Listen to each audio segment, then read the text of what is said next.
Shabbat Shalom and Osio family. This is the Sabbath of the spilling moon. If you don't know what the spilling moon is, this is the lunar phase that immediately follows the full moon. This is what we saw just last night. And this is when the light of the moon overflows and the darkness begins to brim around the edge. So we're going to get into a review of some of the information that we've covered in the first half of the light of the moon. Stay with me, family. If you take away nothing else from the first half of the moon of the rod, I hope that you still take away this.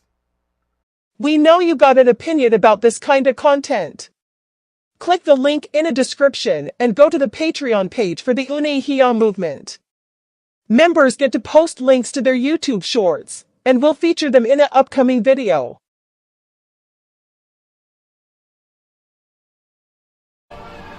Shalom Yatzerel, it's your brother, your cousin, your nephew, young Aniyun Wiya, reporting live on behalf of the Great Spirit, Aye, Asher, Aye, to let you know that despite what they done told you, your righteousness is an everlasting righteousness and your law is the truth, not theirs.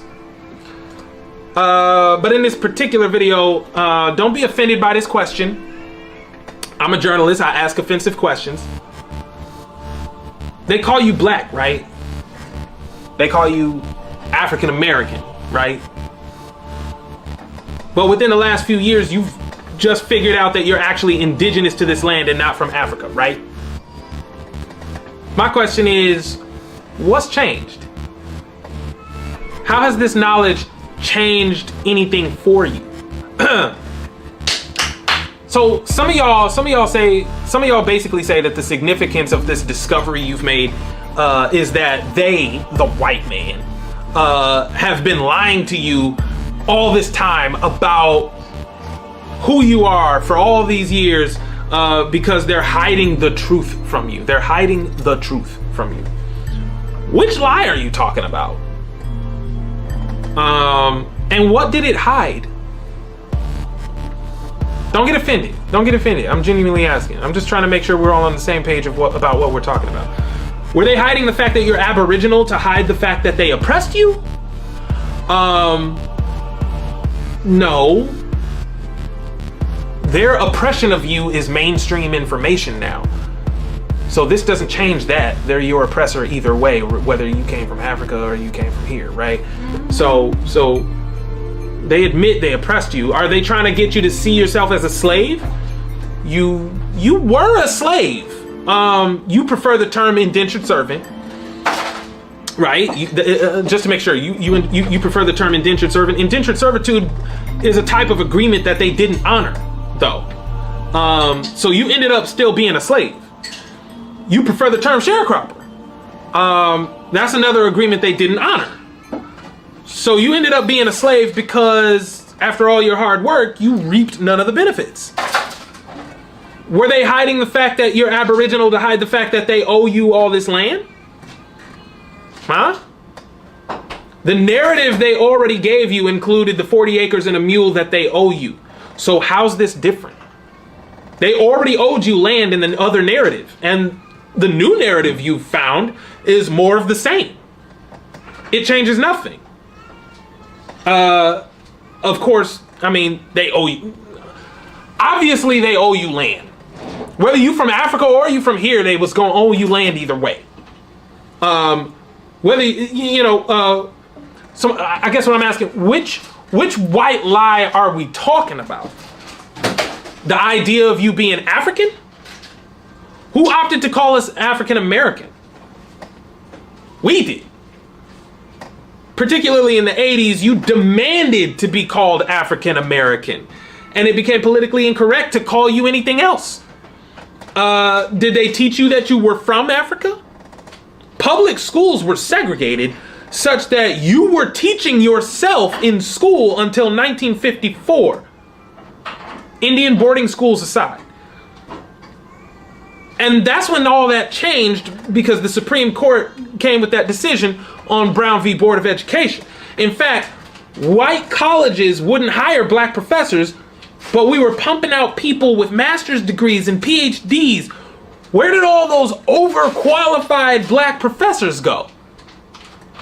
They ended up teaching your black ass in middle school and high school. They were our talented 10th. You were taught by the best of the best, and these were black teachers. You taught yourself for a pretty long time in American history. And you did it exceedingly well. Brown v. Board of Education is touted as a win for the civil rights movement. But it actually had terrible effects on the black community. Starting with if you start with what data now shows us about segregated schools, turns out segregation was better for academic achievement in our community. The miseducation of the Negro didn't come out of a white attempt to lie to you about you being from Africa. It was a confluence of events wherein Aborigines were being forcibly consolidated with slaves from Africa, and textbooks being written for white people. They didn't write it for you, right? And they were careless with your history because they couldn't care less about it.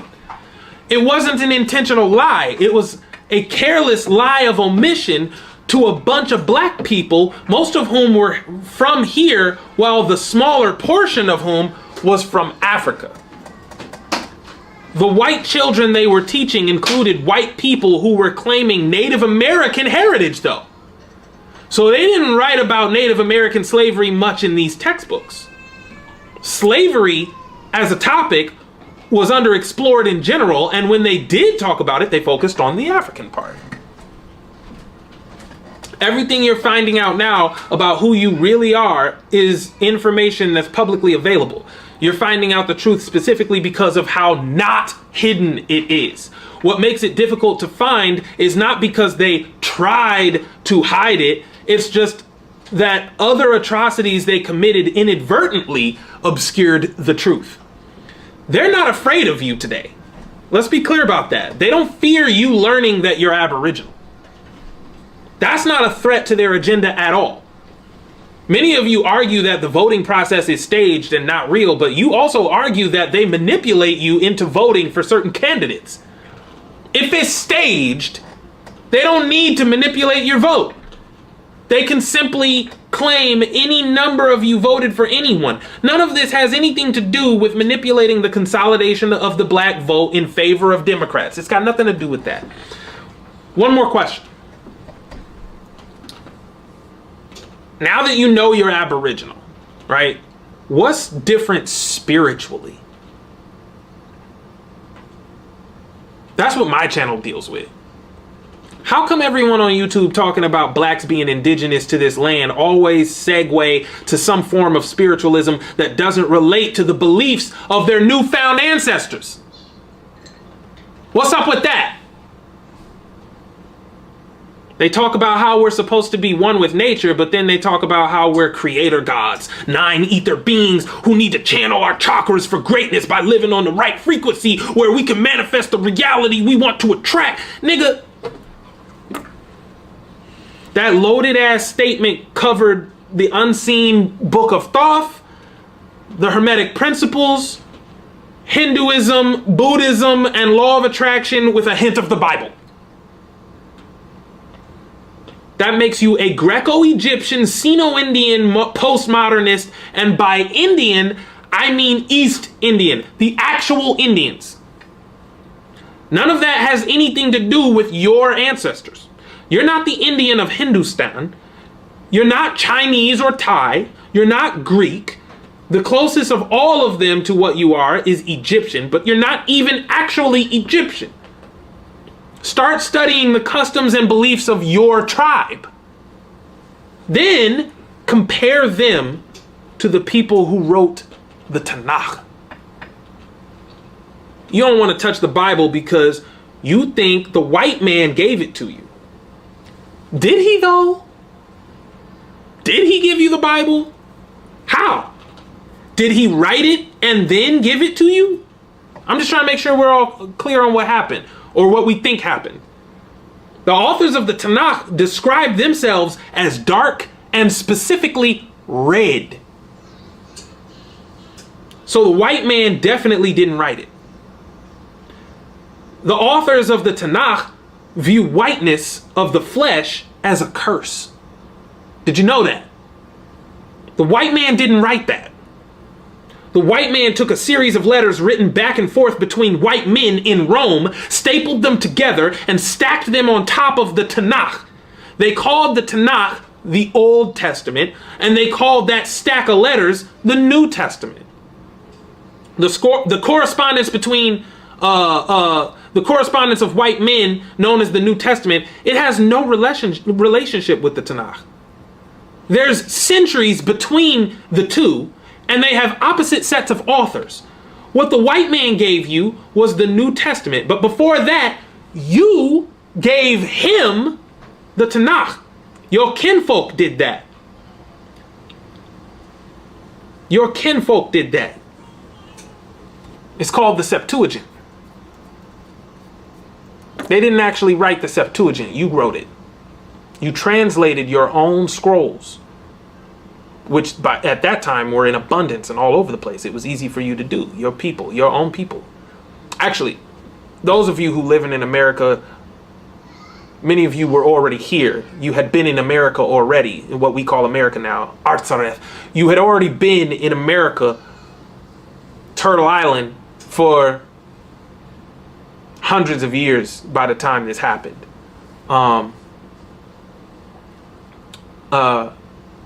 But nevertheless, somewhere between 200, 300 BC, you wrote the Septuagint, translating your own information into Greek.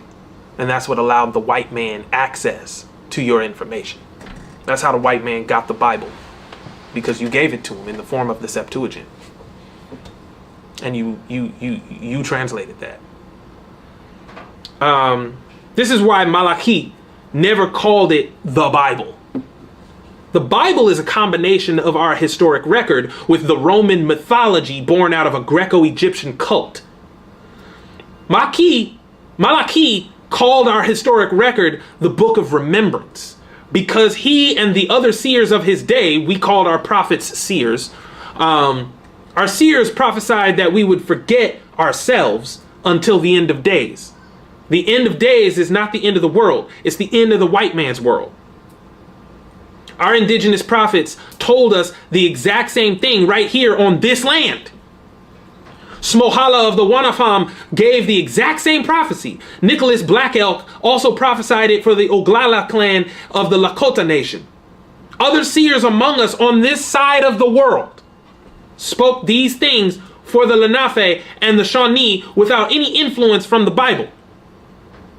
On the Eastern Hemisphere, our kinfolk had foretold of our global diaspora before it happened. And they also foretold of us forgetting our identity until the end of days. And they also foretold of our awakening. Don't let what Christians tell you about the end of days fool you. Revelation is a book of false prophecies based on the white man's feeble analysis of our scriptures. There is no heaven to go to. You were never waiting on a Messiah. The Messiah they're waiting on is not a man or even the Great Spirit. You are their Messiah. The end comes when you remember yourself. The Great Spirit is slowly awakening you as he predicted, because your 400 years of slavery and affliction are coming to an end, one generation at a time. When all our bloodlines complete the 400 years, that's it. Enough of us will be awakened at that time, and that'll be the end. Shalom. Basically, this is literally about what's taught in school regarding all that historical information that your favorite YouTubers are constantly talking about. So Senate Bill 3019, that's what we're talking about. Revisionist history has been going on for a long time now. What we could do... It's time to get savage again. Of 1,500 members, this statistical anomaly is mathematical evidence, period. Democratic Minnesota Senator Tina Smith introduced the bill for its first reading on the floor as of October 4th, 2023. She's the one who replaced former Senator Al Franken of the Al Franken Show in 2018, when he got canceled for sexual misconduct allegations. Upon first reading, this bill was immediately referred to the Senate Committee on Indian Affairs. Nothing else has happened yet with this bill, which is a very good thing because that means we're catching this bill extremely early. The general public has no clue this bill even exists yet because A, how early we're catching it, but also B, the fact that it's a low priority legislative action in the first place. It's low priority. These things are going to be critical to understand for effective legislative advocacy. Okay, so watch this. So Senate Bill 3019, that's what we're talking about. 3019 would be highly unlikely to ever get news coverage, whether it passed or not, and is highly likely to pass due to having no notable opposition from either party. I'm about to explain the bill itself, but I also want to explain that we're not advocating that it be blocked. We want it to pass, but we want to influence lawmakers to make a small yet massively significant amendment to the bill before it passes. In fact,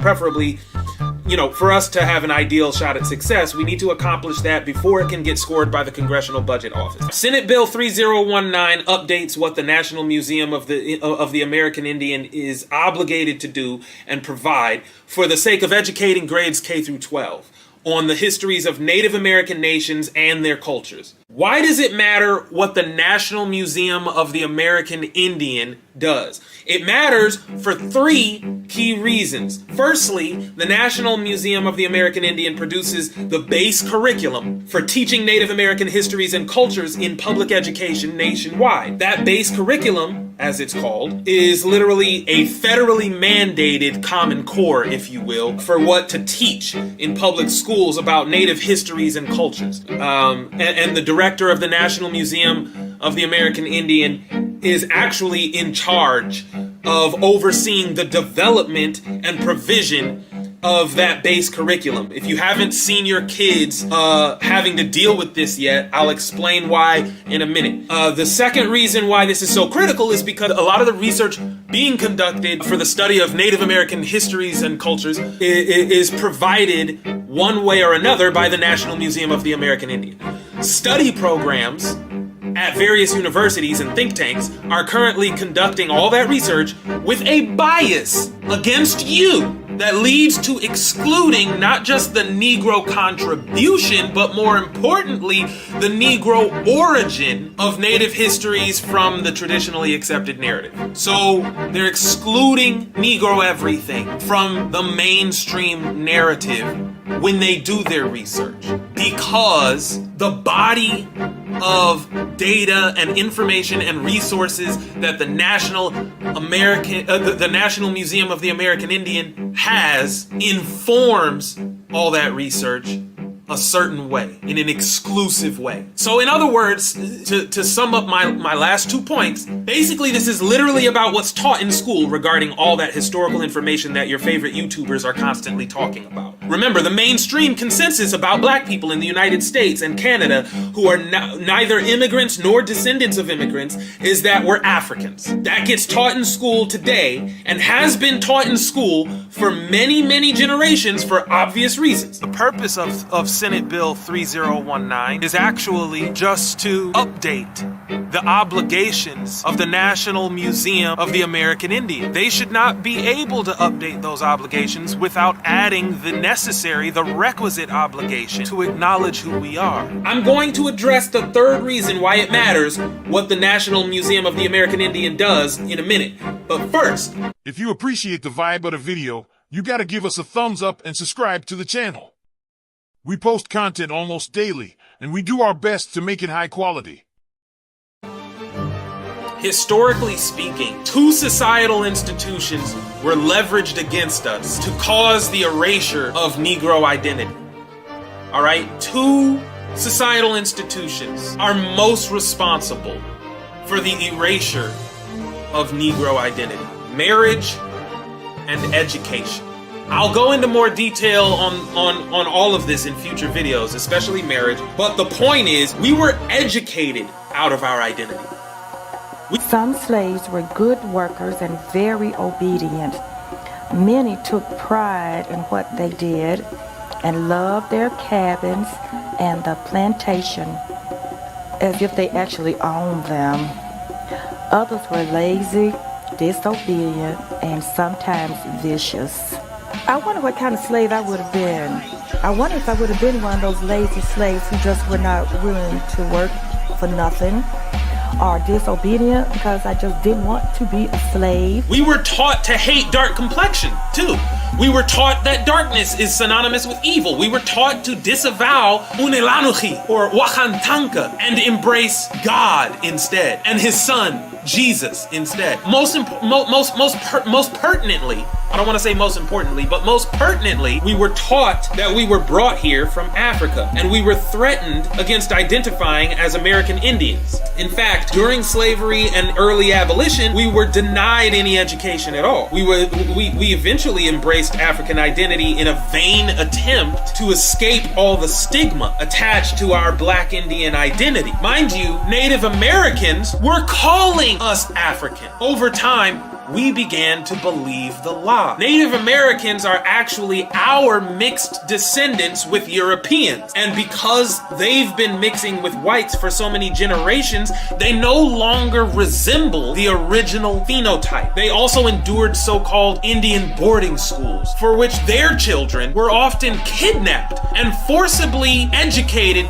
to forget who they were. That was the whole point. So you can't even fully blame the Native American for calling us African. That was a problem that they did that, but also they were forced to forget who they were, and by forgetting who they were, they forgot who we were. This only perpetuated a then growing sense of separation between mulattoes, who we now call Native Americans, and dark-skinned Indian kinfolk that they come from, who we now call African Americans, which is just a misnomer. So the same way education and the lack thereof has been weaponized against indigenous identity, we need to now weaponize it against harmful historical narratives. Senate Bill 3019 is an opportunity to do that. The purposes of the bill directly open the door for an amendment because what we're proposing perfectly fits the description of those stated purposes. However, we have to do this right. All right, listen to me. We have to do this right. There are a lot of ways to fail and very few ways to be successful. The Unahia movement needs a strong base of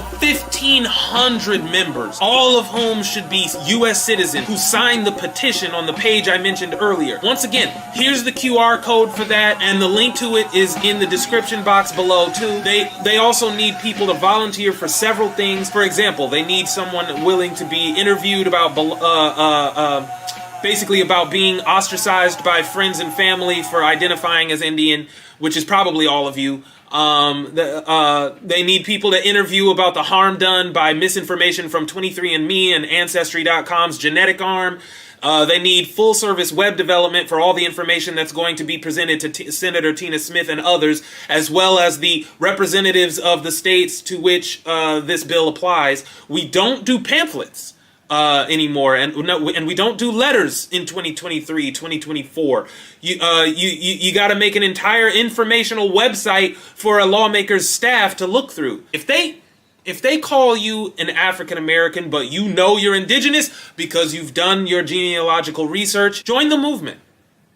Sign the petition, become a member, and help us build the database that's going to clearly inform legislators about what the National Museum of the American Indian needs to add to the curriculum it uses to educate the public about Aboriginal histories and cultures. Let's get real about Negro identity. We got a lot of work to do. Join now.